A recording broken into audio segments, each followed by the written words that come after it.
వివిధ ఇవి జరిగినాయని చెప్పేసి, ఎక్కడో ఓట్ల శాతము, పోలింగ్ శాతం పెరిగిందని, ఇలా మల్టిపుల్ రీజన్స్ అందరూ కూడా చెప్తున్నారు.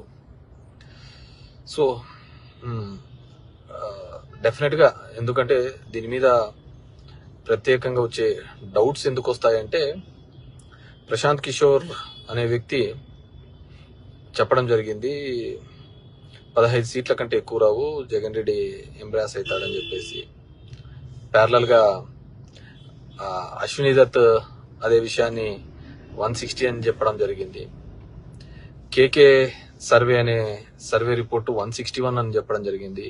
అచ్చెన్నాయుడు 160 అని చెప్పడం జరిగింది.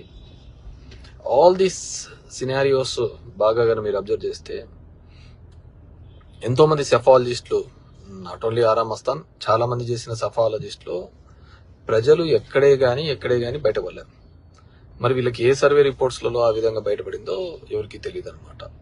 మరి ఎక్కడ వాళ్లకు ఆ విధంగా బయటపడి 160 వస్తుందని నెంబర్ చెప్పడము, పవన్ కళ్యాణ్ 21కి 21 హిట్ చేయడం, the majorities, if you look in to the majorities చూస్తే అసలు వాళ్ళు కూడా అన్ని ఎక్స్పెక్ట్ చేసింటారో లేదో ఆ విధంగా మెజారిటీస్ రావడం జరిగింది. If you look in to the చాలా చోట్ల వాళ్ళు కూడా ఎక్స్పెక్ట్ చేయలే ఆ విధంగా వస్తుందని. అండ్ ఒకవేళ ప్రజల్లో అంత వ్యతిరేకత ఉన్న, ఆ విధమైన భావజాలంతో ఉంటా కానీ అది మిగతా సెఫాలజిస్టులు చేసినప్పుడు కానీ దీనిలోనూ బయటపడేవాళ్ళు. సో ఎలక్షన్ల తర్వాత కూడా ఏ పార్టీకి వాళ్ళు మాకు పడిందంటే అనే ఊహలతోనే ఉన్నారు కానీ వ్యతిరేకమైన ఓట్ అని చెప్పేసి. ఈ విధమైన, ఎందుకంటే there are 70 to 80 constituencies which is stronghold for YCP. అలాంటి దానిలో కూడా మెజార్టీస్ తగ్గే కార్యక్రమం కూడా చేయడం జరిగింది. సో కొంతమంది సుప్రీంకోర్టు డెసిషన్ ప్రకారము ఈవీఎంస్ చెక్ చేయొచ్చు కదా అనే దాని మీద కూడా, సరే ఈవీఎం టెస్ట్ చేస్తాము, ఒక ఈవీఎంని చెక్ చేయడానికి 5% ఆఫ్ ఈవీఎంస్ చెక్ చేయొచ్చు అని ఉంది. ఒక ఈవీఎం టెస్ట్ చేయాలంటే 47,000 కట్టి కలెక్టర్కి ఇవ్వాలి, కలెక్టర్ చేయాలి. కానీ ఆ ఈవీఎంలు చెక్ చేసేవారికి వచ్చేవాడు ఎవరు? కంపెనీ రిప్రజెంటేటివే కదా. మరి కంపెనీ రిప్రజెంటేటివ్ వచ్చి అది సరిగ్గా లేదని ఎలా చెప్పగలుగుతాడు? బాగుందనే చెప్తాడు. అండ్ టెక్నికల్గా మనం క్వాలిఫై కాదు, అది టెక్నికల్గా మనం క్వాలిఫై కాదు, అది అతను చెప్పినది కరెక్టా తప్పా అని ఇది చేసేది. ఇప్పుడు ఒక బండి ఉంది, మెకానిక్ చూపిస్తాము, అతను వచ్చి చెప్తాడు. సో అది కరెక్టో తప్ప ఇంకో మెకానిక్ చూపిస్తే వాడు చెప్తాడు. వెరాజ్ ఈవీఎంస్ కి సంబంధించి టెక్నికల్ గా వాళ్ళ మనిషి వచ్చి చెప్తాడు కాబట్టి లేదు అంత బాగుంది అంటాడు. మనం ఏం చేసేకైతుంది? సో సెలెక్టెడ్ ప్లేసెస్ గా ట్యాంపరింగ్ కానీ లేకుంటే మ్యానిపులేషన్స్ జరిగిందనేది ప్రతి ఒక్కరూ కూడా బిలీవ్ చేస్తున్నారు. ఈరోజు ఆంధ్రప్రదేశ్ రాష్ట్రంలో చెప్తున్నారు. ఇప్పుడు జగన్మోహన్ రెడ్డి ఉన్నారు, ఆయన చెప్తున్నాడు నేను ఇంత మంచి చేశాను. ఇది ఒకవేళ కన్నా ఆ మంచే ఆ విధంగా చెడు అయింది, లేకుంటే ఇంకో విధంగా వెళ్ళారు అంటే చంద్రబాబు చెప్పిన స్కీమ్స్ ఇంకోటి వల్ల వెళ్ళారు అంటే ఇట్స్ బిగ్ అగైన్ పెద్దది. ఇప్పుడు అసలు ముక్కు మోహం తెలియని వాళ్ళు, కొత్త వాళ్ళు కూడా వచ్చి ఆడ ఇది చేయడం అంటే ఇంకేముంటుంది? దేర్ ఇస్ నో రీజన్ కదా. క్యాండిడేట్ సెలెక్షన్ అనేది ఉండడం, క్యాండిడేట్ల కోసం మంచి క్యాండిడేట్లు చెడు క్యాండిడేట్లు అని చూడడం కూడా అనవసరం కదా. ఎవడైనా గెలిచిపోతారు అనుకుంటే దానికి ఏముంటుంది చెప్పండి. ఇప్పుడు చాలా మంది అంటారు ధర్మవరంలో ఇదే, డెఫినెట్ గా చాలా మంది నాకు సపోర్ట్ గా కూడా నాకు కూడా చాలా అనుమానాలు, డౌట్స్ కూడా ఉన్నాయి. ఎందుకు చెప్తున్నానంటే నిరంతరము నేను పబ్లిక్ లో నేను ఉంటాను, మా వైఫ్ తిరుగుతూ ఉంటుంది, నేను ఎక్కడైనా ఎవరికే కష్టం వచ్చినా ఆమె సహాయం చేస్తూ ఉంటుంది, వెళ్తూ ఉంటుంది. ఒక్కో ఇంట్లో 10-15 నిమిషాలు కూర్చొని మాట్లాడుతూ ఉంటుంది. మా బ్రదర్ వెళ్తూ ఉంటాడు. ఆల్మోస్ట్ 5 yearsగా మీ ముగ్గురము ఎక్కడో ఒక చోట తిరుగుతూనే ఉంటాం, ఏదో ఇంటికి వెళ్తూ ఉంటాం, గడప ఉంటాము, ఇది చేస్తుంటాం. అలా ఇది చేసినాక కూడా ఇది కాలేదు అంటే సో దెర్ ఈజ్ సంథింగ్, ఎక్కడో ఒక మనకు తెలియని ఒక మిస్ అవుతున్నారు. ఒకవేళ అది మ్యానిపులేషనే కాదు అనుకుంటే నా గెస్ అయితే ఖచ్చితంగా 20-30 వేల ఓట్లు ఖచ్చితంగా జరిగిన కార్యక్రమమే జరిగింది ప్రతి చోట కూడా. That's make sure of that. And అదేవిధంగా కొంతమంది 90,000 ఇది ఆ మధ్యలో జరిగినది ఇవన్నీ కూడా వీటన్నిటినీ కూడా కన్సిడర్ చేసి తీసుకుంటే మాత్రం ఖచ్చితంగా ఏదో జరిగిందని. ఇంకా లేదు జగన్మోహన్ రెడ్డిని లేకుంటే అభ్యర్థుల్ని కూడా ప్రజలే తిరస్కరించినారు అనుకుంటే దానికి ఇంకెవరు చేసేయట్లేదు. ఎందుకంటే చంద్రబాబు మంచి మద్యం ఇస్తానన్నాడు, ఆ మద్యం మీకు క్వాలిటీ మద్యం ఇస్తానన్నాడు, మంచి ధరకి ఇస్తానన్నాడు. జగన్మోహన్ రెడ్డి మంచి విద్య అందిస్తానన్నాడు, మంచి వైద్యం అందిస్తానన్నాడు. సో ఇక్కడ విద్యా వైద్యం ముఖ్యమా అని అనుకుంటే అది మందు ముఖ్యమా అనుకుంటే మందు దిక్కే అడుగులు వేసినట్టే అనుకోవచ్చు అనమాట. ఎవరో పెడుతున్నారు పాప మా 150 వచ్చింది కదా, మరి అప్పుడు డౌట్ రాలేదా అని. ఖచ్చితంగా ఆ రోజు వ్యతిరేకత అనేది పబ్లిక్ గా రిప్రజెంట్ అవుతుంది, కనపడుతోంది. వ్యతిరేకత అనేది బాగా కనపడుతుంది అందరికి విజిబిలిటీగా కూడా. సో జగన్మోహన్ రెడ్డి గారు అప్పుడు చెప్పిన ప్రతి సెఫాలజిస్ట్ కూడా ఎక్సెప్ట్ ABN TV5 తప్ప ప్రతి ఒక్కరూ కూడా 135+ వస్తుందనే చెప్పినారు. ఇప్పుడులా కాదు, ఇప్పుడు చెప్పినది ఓన్లీ 3. కానీ ఆ 160 ఫిగర్ని డైరెక్ట్గా ఎలా మ్యాచ్ చేసి చెప్తున్నారు అనేది ఇట్స్ బిగ్ క్వశ్చన్ అనమాట. What ever maybe. అండ్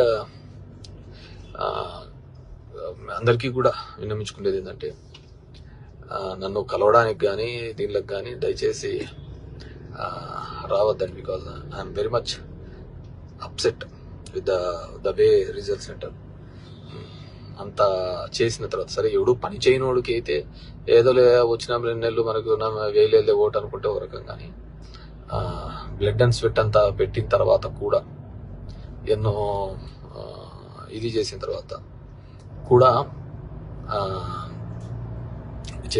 నాకు నిజంగా ఫీల్ వెరీ అప్సెట్. సో నన్ను కలవడానికి కూడా దయచేసి నేను I want to come back, నేను దాని నుంచి బయటకు రావడానికి కూడా నాకు టైం పడుతుంది. నన్ను కలవడానికి కూడా దయచేసి కొన్ని రోజులు ఎవరు రావద్దండి. ఎందుకంటే ఎవరు కష్టపడలేదని నేను చెప్పటం లేదు, కార్యకర్తలు అందరూ కూడా బాగా కష్టపడినారు, చేసినారు. బట్ నేను అనుకున్నంత రిజల్ట్స్ రానప్పుడు డెఫినెట్గా ఇట్స్ నన్ను చాలా సెట్ బ్యాక్ చేసింది, వెనకడుగు వేయాల్సి వచ్చింది. కాబట్టి దయచేసి నన్ను కలవడానికి కానీ దీనిలోకి కానీ కొన్ని రోజులు నన్ను let me live my own. ఇది ఎందుకంటే I spent my personal life, నా వ్యక్తిగత జీవితం అంతా చేశాను. మా వైఫ్, నా ఫ్యామిలీ లైఫ్తో కూడా నేను స్పెండ్ చేయడం జరిగింది. ఇంతకుముందు నేను చెప్పిన విధంగానే ఇప్పుడు రాత్రి 2 గంటలకు వస్తాను, పొద్దున్నే 7 గంటలకు పోయేవాళ్ళు అనుకోండి. ఏదో కదొక చేయాలా అనే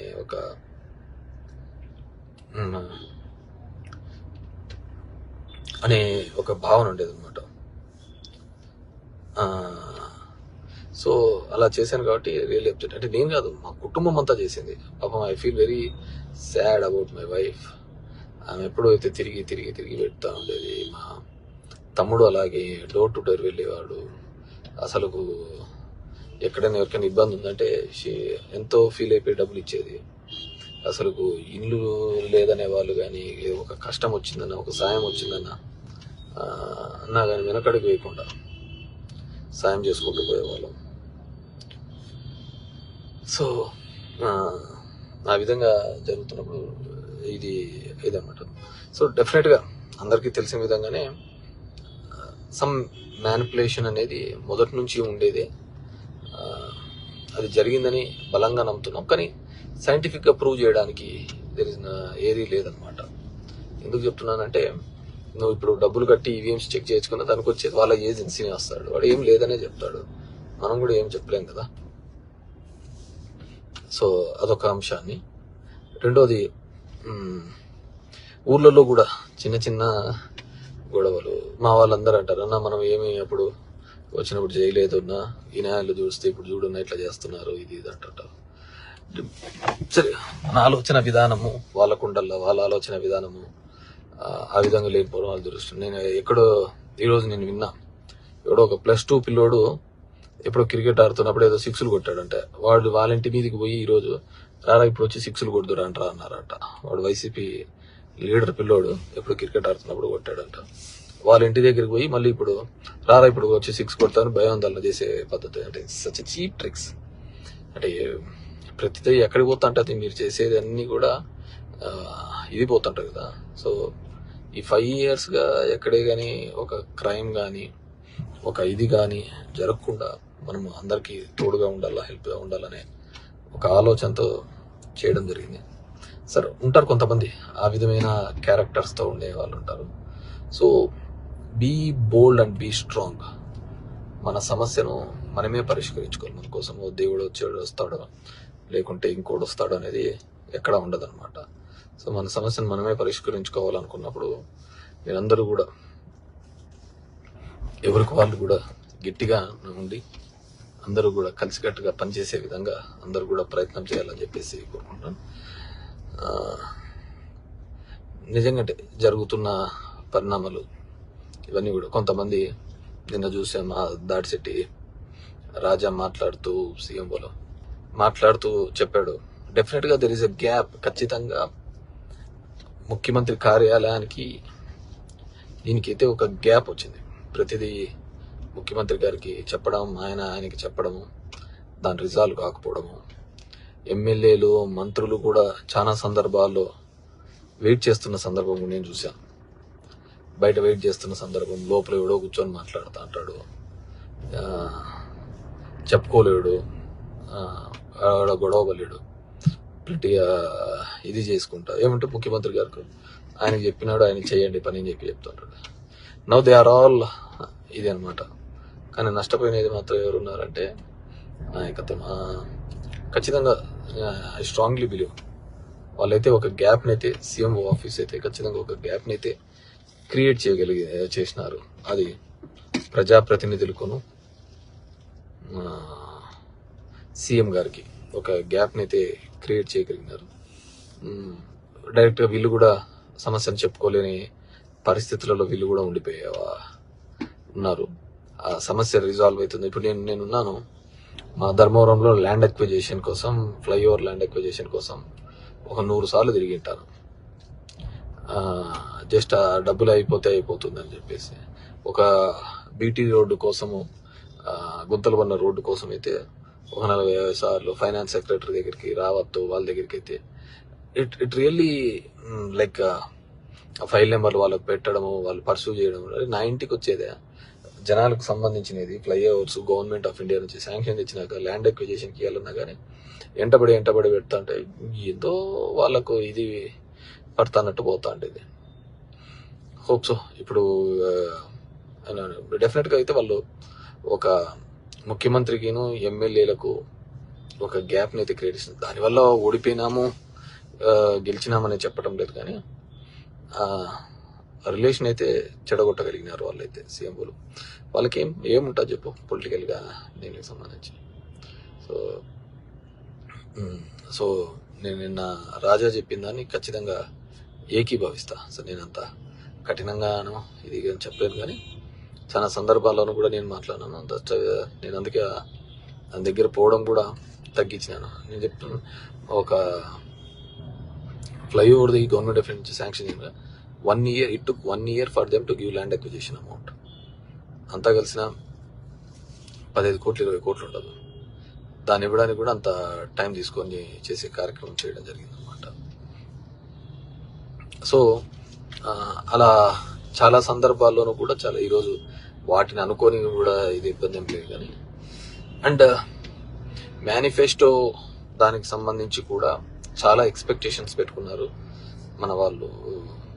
ఆ మేనిఫెస్టోను రీచ్ కూడా దాని చెప్తాడు, రుణమాఫీ చెప్తాడు, ఇంకోటి చెప్తాను. సేమ్ ప్లెయిన్గా నేను ఏదైతే చెప్పగలుగుతానో చేయగలుగుతానో అది మాత్రం చెప్తాను. అంటే హానెస్టీ ఇక్కడ నిజాయితీగా చేద్దాము అనేది.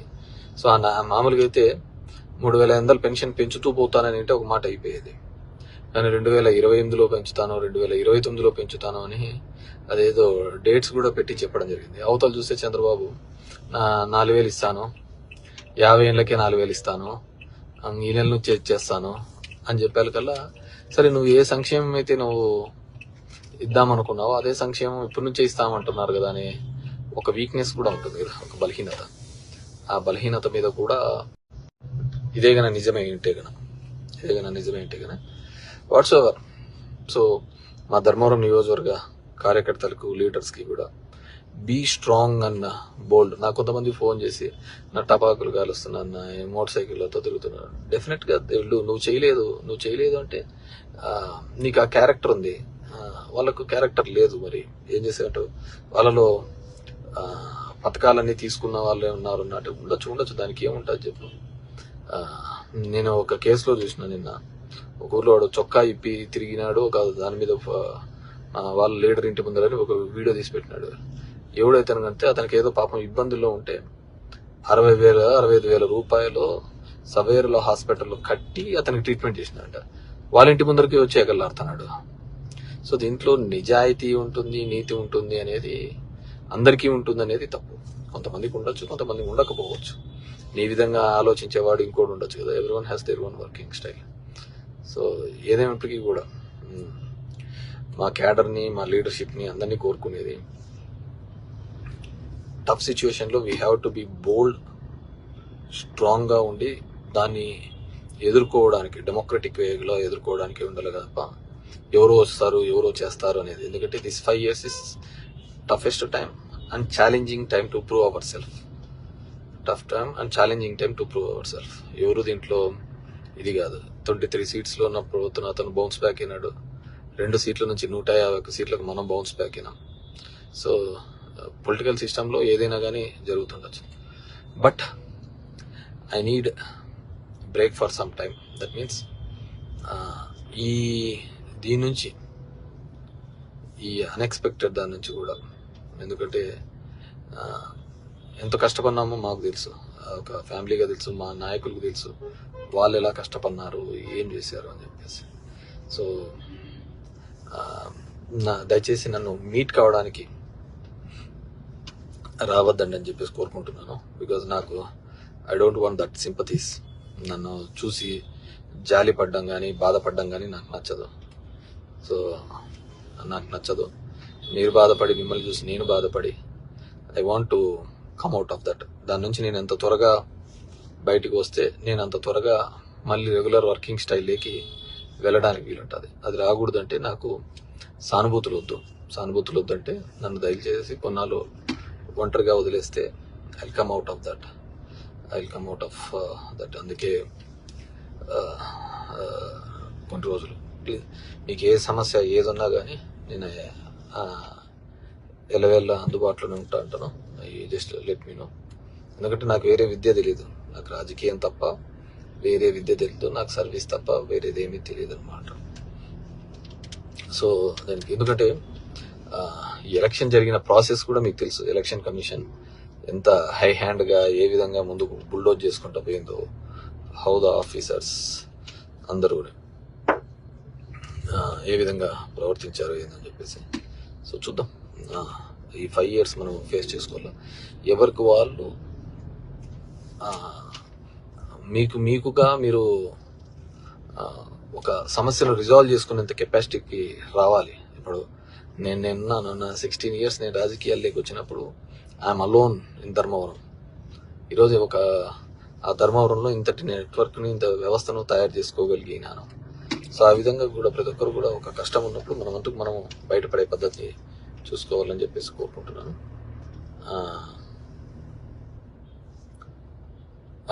సో ఎవరో చెప్తున్నారు, శ్యామ్ యాజ్ పొలిటీషియన్ కార్యకర్తలకు నా అంత అండగా ఉండేవాళ్ళు లేరు, వాళ్ళకి ఏ కష్టం వచ్చినా కానీ డెఫినెట్గా ఐఎమ్ ద ఫస్ట్ పర్సన్. కానీ కొన్ని రోజులు నాకు I need to time to come out. నేను మనిషినే కాబట్టి ఎమోషన్స్ ప్రతి ఒక్కరికి ఉంటా. అంటే దాని నుంచి రావాలంటే I need some time from that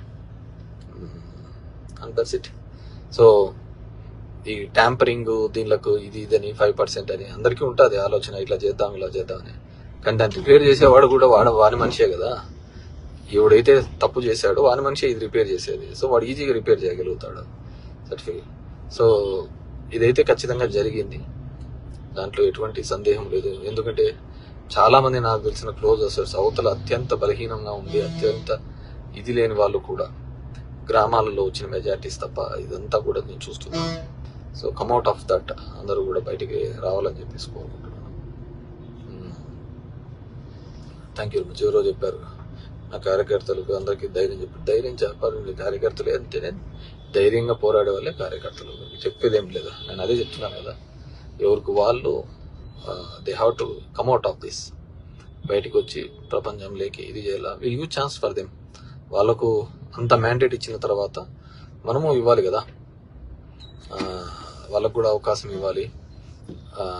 వాళ్ళు ఏ విధంగా సర్వీస్ చేస్తారో, ఇదే విధంగా గొడవలు చేసుకుంటూ పోతా అంటారా, ఇదే పద్ధతిలో ఉంటుందా, లేకుంటే వాళ్ళు ఏదేదో చేస్తామన్నారు కదా.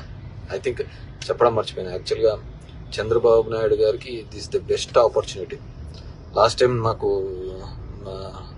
2019లో జగన్మోహన్ రెడ్డి గారు ప్రధాని మోడీని అడిగి వచ్చిన తర్వాత ఒకటే మాట చెప్పేవాడు, మన అవసరం లేదు, వాళ్ళకు 300 సీట్లు వచ్చినాయి,